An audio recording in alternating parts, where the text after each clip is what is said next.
Assalamualaikum warahmatullahi wabarakatuh. Sebelumnya, kita awali dengan Bismillahirrahmanirrahim.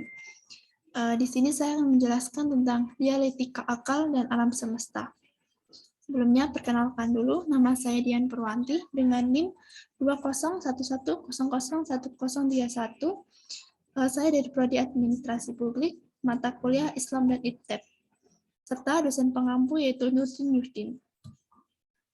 Nah, yang pertama saya di sini akan menjelaskan tentang dialektika alam dan semesta, tentang bagian refleksi kisah-kisah generasi awal umat manusia. Informasi tentang pra pencipta manusia tidak bisa dijelaskan oleh sains. Di dalam Al-Quran, memberikan informasi tentang pra pencipta manusia tidak dapat dijelaskan oleh sains yang terdapat dalam surat Al-Baqarah ayat 30 dan 31. Selanjutnya juga refleksi kisah-kisah generasi awal umat manusia. Salah satu generasi manusia di muka bumi ialah Kabil dan Habil. Keduanya putra dari Nabi Adam alaihissalam. Untuk memenuhi kebutuhan makan, mereka melakukan domestikasi tanaman dan hewan. Kabil mengembangkan domestikasi tanaman, sedangkan Habil mengembangkan domestikasi hewan. Kabil dan Habil terlibat dalam konflik masalah kurban. Mereka berkurban sesuai dengan hasil pekerjaan mereka.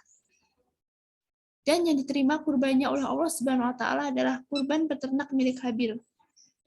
Hal ini membuat Kabil iri dan melakukan pembunuhan terhadap Habil. Dan ini menjadi tragedi pembunuhan pertama dalam sejarah umat manusia. Kisah mereka dijelaskan dalam surat Al-Maidah ayat 27.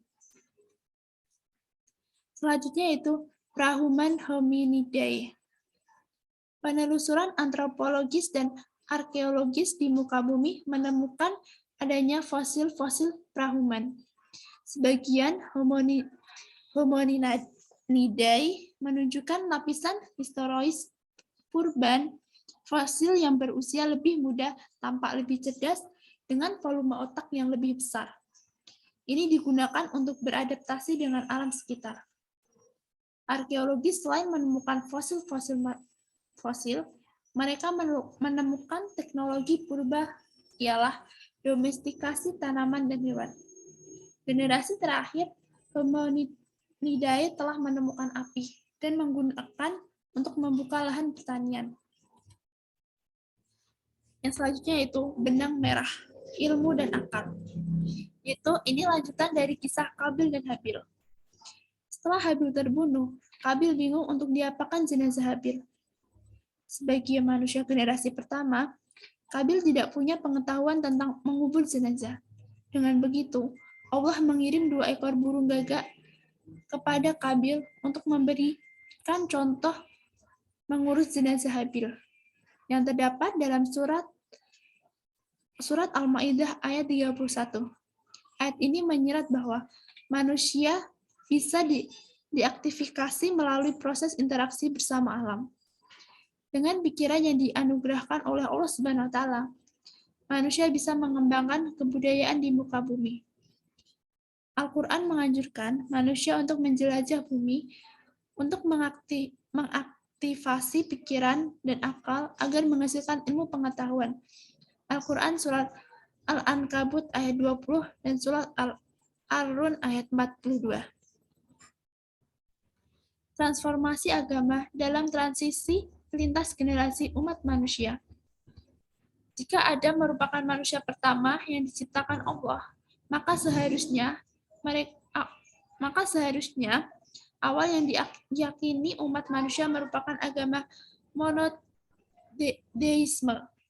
Dalam antropologi klasik dikenal adanya monoteisme primitif, bahwa dalam mulanya manusia hanya mengenal satu Tuhan. Namun dengan tersebarnya beragam bangsa dan bahasa, Tuhan yang satu itu diaktualisasikan dengan sebutan yang berbeda-beda. Seiring bergantian generasi, Tuhan sebagai sosok yang berbeda satu sama lain. Dan ini awal mula munculnya keyakinan polideisme. Peradaban Mesopotamia yang maju Dengan astronomi, matematika, dan sistem sosial yang kompleks, justru semakin tenggelam dalam politeisme akut. Peradaban Mesir yang berhasil mengembangkan ilmu kedokteran, arsitektur, dan matematika juga gagal untuk mengkonstruksikan Tuhan yang sebenarnya. Salah satu penyebab utama adanya penguasa yang despotik dan tiran. Di Babilonia, kekuasaan politik dikendalikan oleh Namrud yang beramis mempertahankan kekuasaan dan menceritakan dirinya sebagai penjelmaan Tuhan. Al-Quran yang melukiskan kesombongan Namrud ada dalam surat Al-Baqarah ayat 258. Kisah Namrud juga sama dengan kisah Fir'aun di Mesir. Kisah Fir'aun ada dalam surat Al-Aqsad ayat 38. Peradaban-peradaban besar telah dipermainkan oleh tirani despotik yang memalsukan diri sebagai Tuhan, sehingga menutup kebenaran yang hakiki, monoteisme. Ya, selanjutnya itu Kristisisme Ibrahim dan kelahiran kembali monoteisme. Ibrahim mendapat kaum yang membuat patung dan menyembahnya. Al-Quran surat Al-Anbiya ayat 52 sampai 53. Kristisisme mendorong Ibrahim menghancurkan berhala-hala yang disembah dan mencari kebenaran sejati tentang Tuhan melalui interaksi dengan alam semesta. Al-Quran surat Al-An'am ayat 76 sampai 79. Dari kisah Ibrahim didapatkan penjelasan bahwa ilmu pengetahuan itu didapat dari ciptaan kebesaran Allah. Al-Quran menyebutkan sebagai al-albab, hamba yang cerdas. Sekian penjelasan saya tentang materi ini. Saya tutup dengan wassalamualaikum warahmatullahi wabarakatuh.